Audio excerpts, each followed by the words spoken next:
అభివృద్ధి చేసుకోవాలని మాత్రమే నేను అడిగిన. కేసీఆర్ నిన్న అంత మాట అంటే పల్లెత్తు మాట అనలేదు, కన్నెత్తి కేసీఆర్ వైపు చూడలే ఆ రోజు కిషన్ రెడ్డి గారు. నేను ఏమనుకుందే ఎదురు తుంకుతున్నాడు, దెబ్బలు కొడుతున్నాడు, తొడలు ధరుస్తున్నాడు, నీ సంగతి తెలుస్తాడు. ఎవరు నేనేం చేసిరా నాయన. మళ్ళీ దానికి తోడు ఆ పక్కన రామచంద్రరావు గారు ఛత్రపతి సినిమాలు చూసిరు ఎవరైనా? వేణుమాధవ్ అపరిచితుడు వేసి అందరినీ బెదిరిస్తుంటారు రామాచారి. రామచంద్రరావు గారు అట్లా నలిబెదిరిస్తుండే, నీ సంగతి చూస్తాను. నీకు సూట్ అవ్వదు రామాచారి గారు, ఎందుకు? అది నీకెక్కడ సూట్ అవుతుంది? నేనేమన్నా పోనీ, నేను ఎవరినేమన్నా. నేను ఇప్పుడు కూడా మీడియా మిత్రుల ద్వారా ఒకటే చెప్పదలుచుకున్నా, ఫేజ్ 1 మెట్రోను మేము కొనుగోలు చేసుకుంటున్నాం, మా డబ్బులే కట్టుకుంటున్నాం, మా గ్యారంటీలే ఇచ్చినాం. మా కర్మ బాగలేక ఇండియన్ రైల్వే ఫైనాన్స్ కార్పొరేషన్ కేంద్ర ప్రభుత్వ రంగ సంస్థ దగ్గర అప్పు మొత్తం ఒప్పందాలు సంతకాలు పెట్టుకున్నాం, అంతా అయిపోయింది.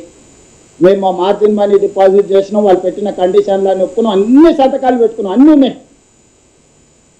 ఈరోజు చివరి రోజు నిధుల విడుదల. ఈరోజు విడుదల చేస్తావా లేదా కిషన్ రెడ్డి గారు? 5 గంటల వరకు బ్యాంక్ ఉంటుంది. ఇది మొదటిది. రెండో ఫేజ్ 2కి 122 కిలోమీటర్లకు విస్తరణకు కేంద్ర ప్రభుత్వం 50% భాగస్వామ్యం తీసుకుంటుందా, తీసుకోదా? ఒకవేళ తీసుకోకపోతే మాకు ఎన్ఓసి ఇవ్వండి. హెచ్ఎంఆర్ఎల్ నుంచే మేమే సేమ్ అదే ఐఆర్ఎఫ్సి నుంచి సేమ్ లోన్ తెచ్చుకొని సేమ్ మెట్రో విస్తరించుకొని ప్రజలకు మెట్రోను అంకితం చేస్తాము. ఇంతకుమించి నాకు నీకు గట్టు పంచాయతీ ఏ పంచాయతీ లేదు కిషన్ రెడ్డి గారు. మీ పట్ల నాకు గౌరవం ఉంది, అదే సమయంలో మీ పట్ల అసహనం ఉంది. మీరు ఎందుకు కేసీఆర్కు భయపడి లొంగిపోయి ఇట్లా వ్యవహరిస్తున్నారో మీ భయానికి కారణం చెప్పు. కేసీఆర్ ధైర్యం చూసుకొని నందించే బదులు నేను నీకు అండే నిలబడతా కేసీఆర్ని బెదిరి.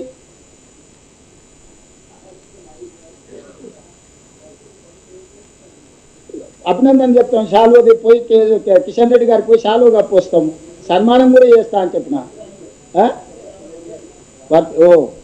జన్మదినం పప్పానం పెడతా కిషన్ అన్నకు.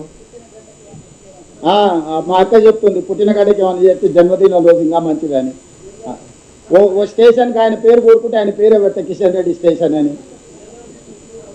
ఎందుకంటే మాయావతి విగ్రహాలే పెట్టుకుంది, నువ్వు బలు నువ్వు. మాయావతి ఉత్తరప్రదేశ్లో పార్కులు కట్టుకుంది, విగ్రహాలు పెట్టుకుంది. కిషన్ అన్న పేరు పెడతా. నాకు కూడా కిషన్ రెడ్డి గారు బాగానే పరిచయం, మీకు అందరూ తెలుసు కదా. నాకెందుకు ఆయన మీద పట్ల వ్యతిరేకత? కలిసినా చెప్పినా కింద సమస్యలు ఉంటాయి కదా, అది దాన్ని ఏందో చూడు అంటాడు కదా. ఎక్కడ ఏ కనెక్షన్ చేయడం సర్క్యూట్ అవుతుంది, ఇన్కేబుల్ ఎక్కడెక్కడ కనెక్ట్ అవుతుందో తెలుసుకోలేదు సూరజ్. కేటీఆర్ దీంట్లో కిషన్ రెడ్డికి అంత తెలియలేదు పాపం. అంత అంత అంత అంత అంత శ్రమ కూడా చేసేంత ఇది ఉన్నాడు కాదు. కిషన్ రెడ్డి వెనకాల కేటీఆర్ ఉన్నాడు. ఈ కుట్రలన్నీ కుతంత్రాలన్నీ కేటీఆర్ తయారు చేసి చిత్తానికి ఆ చిత్తి ప్రకారం పనిచేస్తుంది. నా స్ట్రైట్ ఆరోపణ, స్ట్రైట్ ఈ కుట్ర కేటీఆర్ది. ఈ కుట్ర కిషన్ రెడ్డి గారు సహకరిస్తుండ్రు. వీళ్ళిద్దరు కలిసి నగరానికి మెట్రో, ఎందుకంటే కేటీఆర్ 10 ఏళ్ళు వాళ్ళ కేసీఆర్ ముఖ్యమంత్రి ఉండి ఏమీ చేయలేకపోయారు, 9వ స్థానానికి దిగజారింది. ఇప్పుడు ఇది ప్రాఫిట్ మేకింగ్ బిజినెస్ చేస్తే వాళ్ళు ఆపి దాని అంచనాలు పెంచి ప్రజలకు చేసిన నష్టమంతా చర్చకు వస్తుంది. ఇవన్నీ కూడా ఉన్నాయి. పార్లమెంట్ అప్పుడు బీఆర్ఎస్ బీజేపీకి అవ్యాదానం చేసి 8 మంది ఎంపీలను గెలిపి ఎట్ట గెలిపించారో తెలుసు కదా. దానికి గురుదక్షిణ చెల్లించుకుంటున్నట్టుగా అనిపిస్తుంది.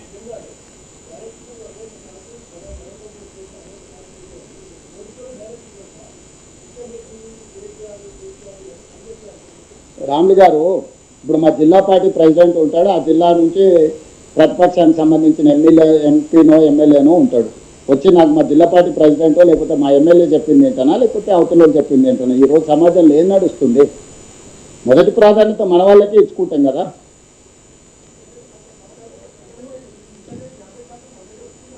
ఏడొప్పుకోండు, అంబర్పేట ఒప్పుకున్నాడు ఆయన, పైన ఒప్పుకోలే. ఒప్పుకుంటే సంతోషం, సన్మానం చేద్దాం. రాహుల్ షాల్వా గీల్వా అంతా నీతోనే కప్పిస్తా.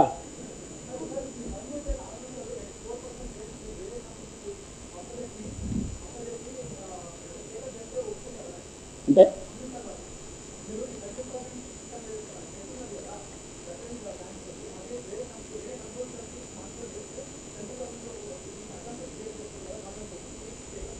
ఇక నువ్వేమైనా సాయం చేసి పెడితే డెఫినెట్గా ఆలోచన చేస్తుంది మా finance department.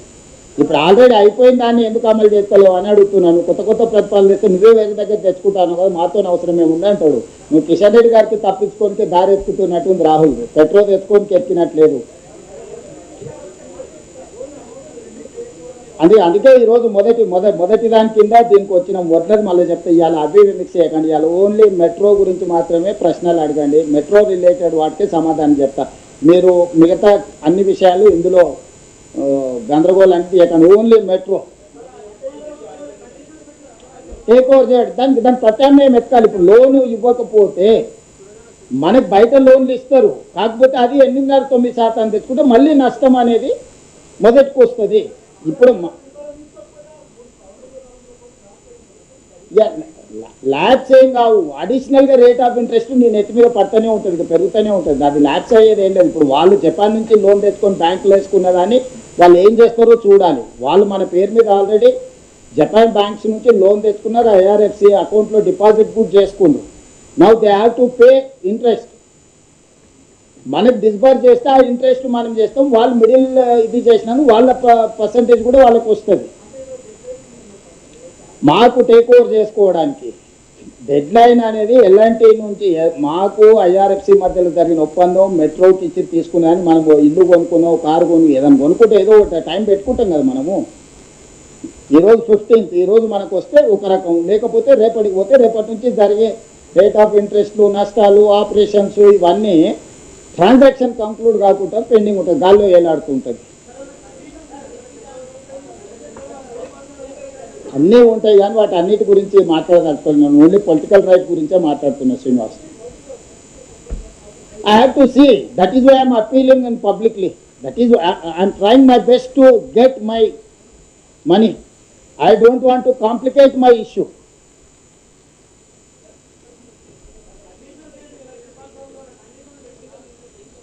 A technical reason చెప్పడం లేదు. ఇక నేను కొంత ప్రైవేట్గా మాట్లాడి నేను ఇక్కడ చెప్పడం బాగుండదు. అది నైతిక ధర్మం కాదు, రాజకీయ ధర్మం కాదు. నాకు చాలా విషయాలు తెలుసు. నేను చాలా మందిని కలిసి వచ్చిన, సంబంధిత మంత్రులందరినీ కలిసిన, ప్రధానమంత్రి గారిని కూడా కలిసిన, చాలా మందితో నేను మాట్లాడవచ్చిన. నేను రాజకీయంగా కొన్ని ఎథికల్గా వ్యవహరిస్తా. సో నేను ఎథికల్గా కొన్ని ఇష్యూస్ నేను చెప్పదలుచుకోలేదు. చెబితే అది బాగుండదు. ప్రైవేట్ ఇండివిజువల్స్ మధ్యలో జరిగిన డిస్కషన్ని డిస్క్లోజ్ చేయడం అనేది ఎథికల్గా కరెక్ట్ కాదు. అందుకోసమని నేను ఏ అంశాలు మాట్లాడతలేదు. జస్ట్ కిషన్ రెడ్డి గారిని లోన్ రిలీజ్ కావడానికి నిన్నే ఎందుకు అడుగుతున్నావు నీకు అనుమానం రావచ్చు. నువ్వు యూనియన్ క్యాబినెట్లో తెలంగాణ స్టేట్ నుంచి క్యాబినెట్ ర్యాంక్ మినిస్టర్ ఉన్నావు కాబట్టి నిన్ను అడుగుతున్నావు. రేపు పొద్దున్నే మోడీ క్యాబినెట్ విస్తరించి నిన్ను తీసేసి ఈటల రాజేందర్ గారిని మంత్రి చేసిండు అనుకో, ఆటోమేటిక్గా రాజేందర్ గారిని వెళ్ళి అడుగుతా. ఆయన కాన్స్టిట్యున్సీకి కూడా మెట్రో వస్తుంది కాబట్టి.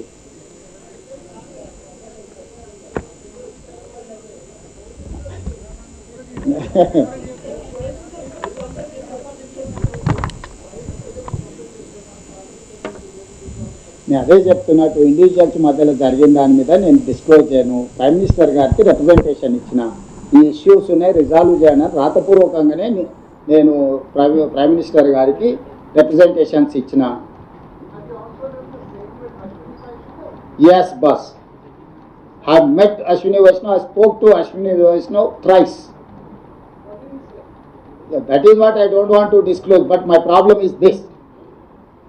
Kishan Reddy has to address this problem.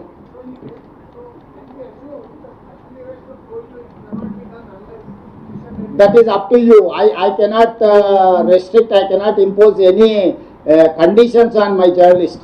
So journalist is having his wisdom to visualize anything. That is up to you. నేను అదే చెప్తున్నా, ఈరోజు మెట్రోకు పరిమితమై మాట్లాడండి. మీకు ఏమేమి ఉన్నావో ఎజెండా ఇస్తే రేపో ఎల్లుండో మళ్ళీ ప్రెస్ కూర్చుంటే మొత్తం మీకు అన్ని సమాధానం. ఈరోజు దీన్ని డైల్యూట్ చేయకండి. ఇది చాలా అత్యంత కీలకమైన విషయం. దీనికి చాలా ప్రాధాన్యత ఉంది. చాలా కష్టపడి దీన్ని ఒక కొలిక్కి తీసుకొచ్చినాం.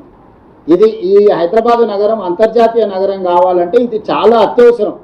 నిన్నగాక మొన్న నరేంద్ర మోడీ గారు కూడా యుద్ధం జరిగినప్పుడు మీరు మెట్రోలలో వెళ్ళండి, మెట్రోని వాడండి, మీరు డీజిల్ తక్కువ వాడండి, వెహికల్లు తగ్గించుకోండి, అన్ని సూచనలు ప్రధానమంత్రి గారు చేసింది. సూచనలకు తగ్గట్టుగానే మరి మేము మెట్రో విస్తరించుకునే ప్రయత్నం చేస్తున్నాం. ఎందుకు ఆగుతుంది? కొన్ని టోటల్ డీటెయిల్స్ కిషన్ రెడ్డి గారు ఒప్పుకుంటే కిషన్ రెడ్డి గారు బండి సంజయ్ గారిని తెలంగాణలో ఉండే లోక్సభ అండ్ రాజ్యసభ ఎంపీలందరికీ సెక్రటేరియట్లోనే పవర్ పాయింట్ ప్రజెంటేషన్ పెట్టి ఇస్తా. మొత్తం అగ్రిమెంట్ కాపీలన్నీ కిషన్ రెడ్డి గారికి ఇస్తా. ఇవి కాన్ఫిడెన్షియల్ అగ్రిమెంట్ కాపీలు కాబట్టి నేను మీ అందరికీ ఇవ్వడానికి కొంచెం వెనుక ముందు ఆలోచన చేస్తున్నా. సో అన్నీ కిషన్ రెడ్డి గారి ముందర పెడతా. కిషన్ రెడ్డి గారిని, బండి సంజయ్ గారిని మన దగ్గర రాష్ట్రంలో ఉన్న లోక్సభ అండ్ రాజ్యసభ ఎంపీలకు రాష్ట్ర ప్రభుత్వం తరఫున సెక్రటేరియట్లోనే power point presentation with one of the important journalist also కూడా ఇన్వాల్వ్ చేస్తారు. మీరు అందరు విని చూడండి. ఇక్కడ రాజకీయం నేను మాట్లాడడం లేదు. నా పాయింట్ రాజకీయం కాదు. ఫేజ్ 1 మెట్రోని మనము స్వాధీనం చేసుకోవాలా, కొనుగోలు చేయాలా. ఫేజ్ 2 విస్తరణకు మనము అనుమతులు తెచ్చుకొని నిర్మించుకోవాలి. ఇదే నా లక్ష్యం.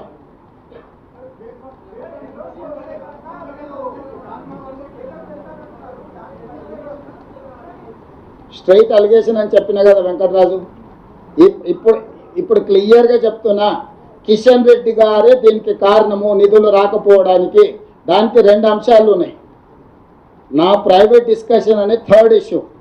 యూనియన్ క్యాబినెట్లో ఉన్న ఏకైక కేంద్ర మంత్రి కిషన్ రెడ్డి ఫ్రమ్ తెలంగాణ. ఇది కేంద్ర ప్రభుత్వం దగ్గరనే ఆగున్నది. ఇది ఆయన ప్రాతినిధ్యం వహిస్తున్న పార్లమెంట్ నియోజకవర్గం, ఆయన రిప్రజెంట్ చేస్తున్న స్టేట్. ఆయన తెలంగాణ కోటాల మంత్రి ఇచ్చిండ్రు, గుజరాత్ కోటాలు ఇవ్వలే. వీళ్ళు గుజరాత్ కోటాలు ఇస్తే గుజరాత్కు మొన్ననే అహ్మదాబాద్ మెట్రో ఫేజ్ 2కి నిధులు ఇచ్చి చూసినా కదా మన క్యాబినెట్లో. అహ్మదాబాద్ మెట్రో రాగలుగుతుంది, హైదరాబాద్ మెట్రో మాత్రం ఆగిపోతుంది. ఏం చెప్తారు? ఉత్తరప్రదేశ్కి ఇచ్చిండ్రు, అహ్మదాబాద్కి ఇచ్చుకున్నారు, వాళ్ళకి కావాల్సిన దగ్గర వాళ్ళు ఇచ్చుకో. చివరికి ఆంధ్రప్రదేశ్లో వైజాగ్ కూడా ఇచ్చిరా. ఎంత ఉంటుంది గత ఉంటుంది, మన జూబ్లీస్ ఆ పక్కన మాదాపూర్ గత ఎంత ఉంటుంది గత ఉంటుంది. ఆ వైజాగ్ కూడా ఇచ్చేసారు. ఇంత పెద్ద విశ్వనగరం హైదరాబాద్కి ఇవ్వట్లేదంటే వివక్ష ఏ స్థాయిలో కొనసాగుతుంది అనుకోవాలి.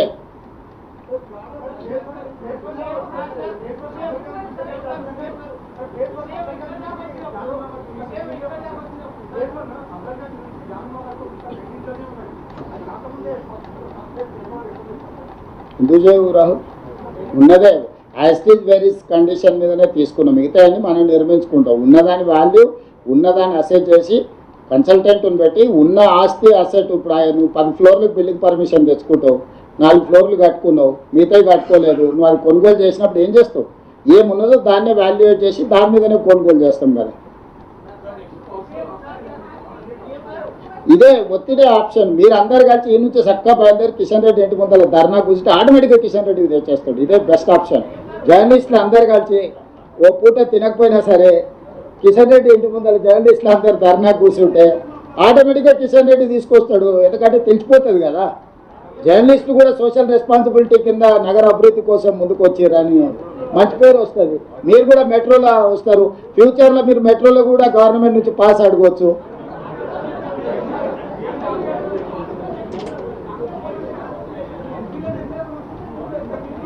చేస్తాం సార్. ఇప్పుడు మన సామభేద దాన దండోపాయాలని యుద్ధతంత్రం చెప్పారు కదా వెంకట్కే.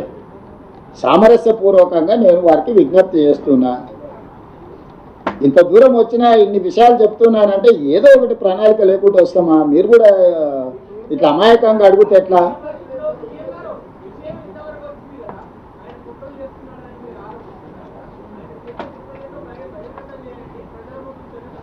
ఇదేంటి మరి ఇప్పుడు చేసింది అంతేంది?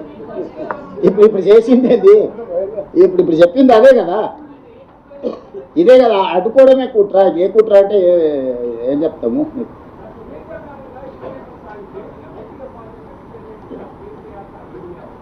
ఇప్పుడు కిషన్ రెడ్డి గారు వెనకాల ఎవరెవరు ఉన్నారు అనే దాన్ని అది ఆయన చెప్పాలి.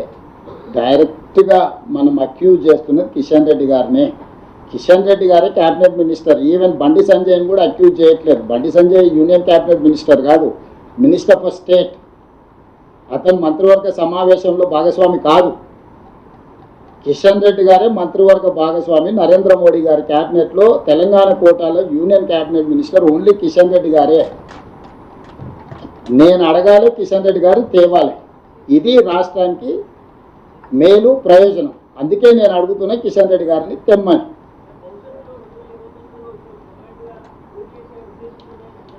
ఇప్పుడు నేను ఇంకా అట్లాంటి ఊహాగానాల మీద, భవిష్యత్ రాజకీయాల మీద మాట్లాడదలుచుకోవాలి. నేను ఉన్న ఇష్యూస్ని ఎగ్జాక్ట్ కంటెంట్ దీని మీద మాట్లాడుతున్నాను. బేస్ ఆశిష్